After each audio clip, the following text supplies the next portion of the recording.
dia, turma do sexto ano. Sou a professora Raquel Sarmento, professora de História.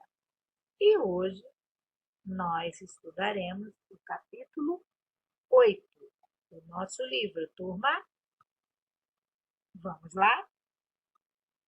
Com o tema Antigas Sociedades Africanas. Bom, a imagem que vocês estão vendo, eu coloquei para vocês a imagem, de um globo mostrando, globo terrestre, lógico, mostrando para vocês o nosso continente africano. Vamos lá. O continente africano é localizado ao sul da Europa, sudoeste da Ásia e é banhado pelo Oceano Atlântico. E esse continente sofreu muito com o processo de colonização e na descolonização, turma. E hoje nós conheceremos um pouquinho mais dessa região. Bom, e dando continuidade, nós vamos falar. Os países africanos dividem-se em duas regiões principais. Na parte norte, o norte da África e a África subsaariana.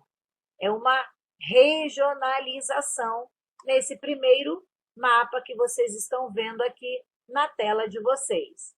A parte de cima, a parte norte da África, e desse limite que vocês estão vendo aí da cor vinho, podemos dizer assim, está a África subsaariana. Bom, duas Áfricas, turma. O continente africano é o terceiro maior continente do planeta e possui uma diversidade imensa. Por isso, turma, ele foi dividido em duas Áfricas. A África mediterrânea, que podemos dizer assim, o norte da África, tá? E a África subsaariana, turma. Bom, vamos lá. Vamos conhecer um pouquinho desse continente. Essa regionalização do continente tem o deserto do Saara, turma, como divisor natural e aspectos humanos, em especial a região com o fator cultural. A África mediterrânea, que é a África do Norte, a parte norte, turma, ela é situada no deserto do Saara e é composta por apenas 5 países, que são eles Marrocos, Argélia, Tunísia, a Líbia e o Egito.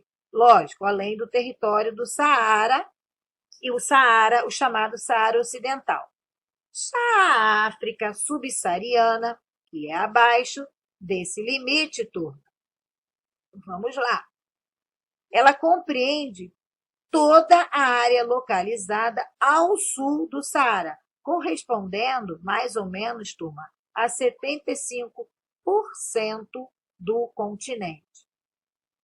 As nações que integram a África mediterrânea são banhadas pelo Mar Mediterrâneo ou pelo Oceano Atlântico e apresentam características físicas humanas semelhantes às das nações do Oriente Médio, onde o clima é desértico e a maioria dos habitantes é de origem árabe, que são seguidores do islamismo. Apesar de possuir problemas, essa porção do continente detém os melhores indicadores socioeconômicos da África, turma.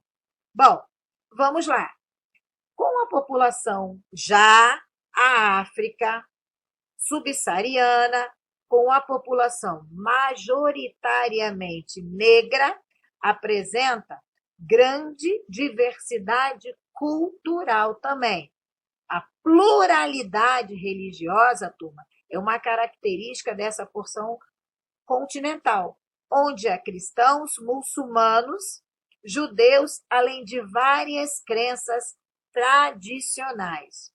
E os diversos grupos étnicos possuem dialetos, danças, costumes próprios, fato que contribuiu para a riqueza cultural do continente africano. Turma. Bom, além além de toda essa riqueza, como nós conhecemos, é que, na verdade, a gente só conhece continente. Quando a gente pensa em continente africano, a gente pensa em quê, turma? A gente pensa em miséria, a gente pensa em doença, a gente pensa em pobreza. A gente não lembra, né? As pessoas, quando a gente vai estudar ou quando a gente ouve falar sobre do continente africano, as pessoas pouco falam da sua diversidade cultural, das riquezas que existem nesse continente. Bom, outra coisa importante é a África do Sul, ó, o sul da África subsaariana. Ele possui grandes reservas de diamante, como a platina e o ouro. É o maior produtor mundial entre os outros minérios. E com destaque a produção de petróleo e gás natural, que já são os países da África subsaariana. Além, não vamos esquecer das suas belezas naturais. Bom, não só isso das belezas naturais, claro que ela também vai apresentar vários problemas socioeconômicos.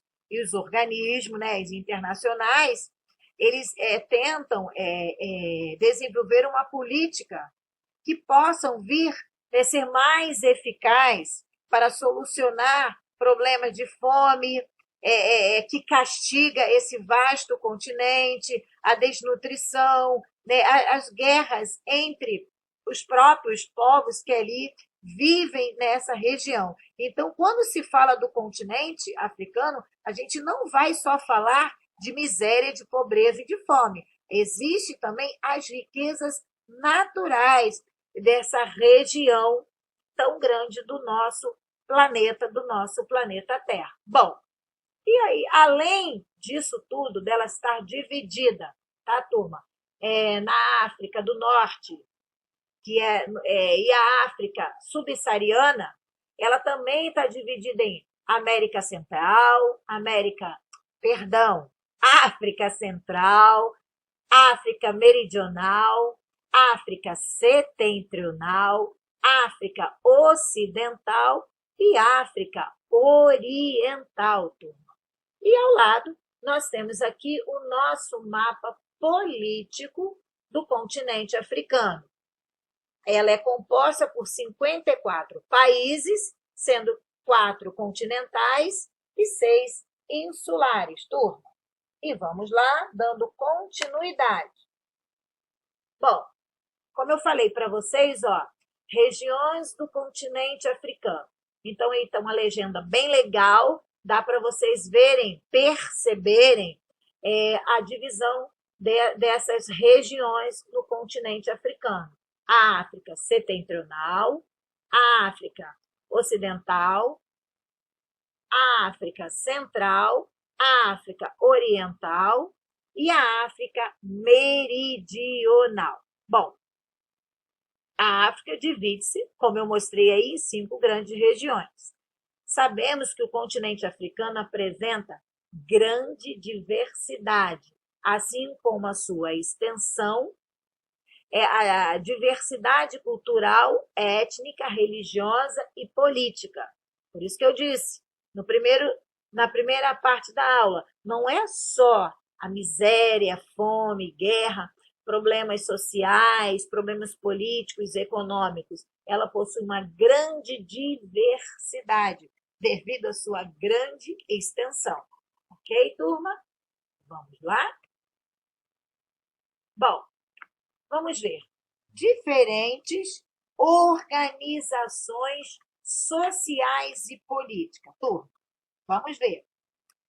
As sociedades, turma, que se organizaram no continente africano tinham diferentes estruturas sociais. Lógico, né? Havia desses grupos nômades de pastores que circulavam pelo deserto ou caçadores e coletores que viviam nas florestas e até em agrupamentos maiores, como confederações e reinos. Sim, antes desses povos se tornarem sedentários, eles eram nômades. Então, o que eles faziam? Eles viviam procurando os locais onde tivesse, é lógico, né? A água, como a gente vai, quando a gente for estudar a parte do Egito, a gente vai ver o Egito que sustentava o rio Nilo, que sustentava toda aquela vasta região, e essas sociedades, esses povos que foram surgindo ali, no início eram pequenas vilas, das vilas foram se transformando em povoado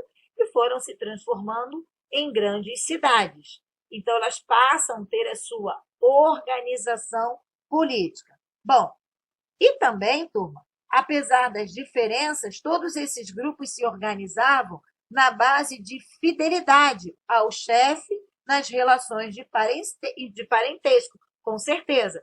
Então, o mais velho, ele sempre era aquele que seria respeitado, porque devido à sua sabedoria, ele ia conduzindo cada uma daquelas comunidades que iriam surgindo em cada momento, onde ele era a liderança. Bom, no início, eles eram o quê? Aldeias. Era a forma mais comum de organização. A aldeia reunia diferentes famílias e cada família contava com um chefe. Mas havia um chefe da aldeia em que todos os chefes eram subordinados.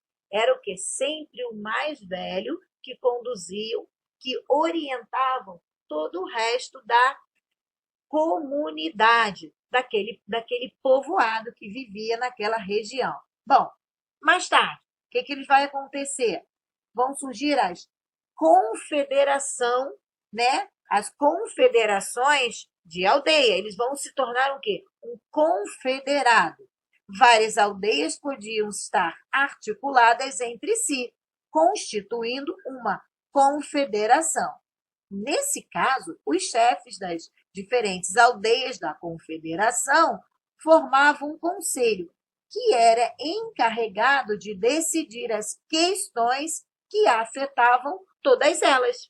Com certeza, à medida que essas comunidades iam se juntando, na verdade, que vai dar origem a um confederado e mais tarde, lógico, gente, um império, com certeza. Bom, e também a um reino. E mais, o que era o reino? Era um tipo de sociedade de maior confederação de aldeias. Esse conjunto maior de aldeias tinha uma capital, onde vivia, logicamente, turma, um rei, cuja autoridade se sobrepunha a todos os demais chefes. Na capital, conviviam diferentes grupos. Havia concentração de riqueza e de poder, além de oferta de alimentos e de serviço. No início, turma, eles viviam, lembram bem, as comunidades nômades, eles viviam da caça e da pesca. À medida que eles se tornam sedentários, eles viviam e trabalhavam para que todos daquela comunidade fossem bem servidos. Não haviam, naquele período, propriedades privadas. Todos trabalhavam para o bem comum de toda a comunidade.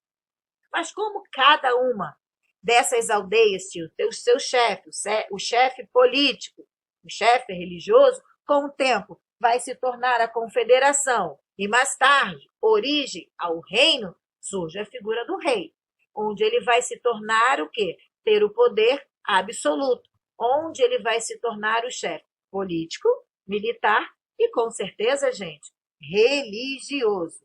E o que vai acontecer? Nessas cidades que vão se formando, se tornando, elas vão se tornar uma cidade-estado. O que são cidades-estados? Elas são cidades onde possuem o seu próprio governo. Eles possuem as suas próprias leis. São cidades independentes. O poder encontrava-se centralizado em torno de um chefe, que governava com o apoio de um grupo de auxiliares,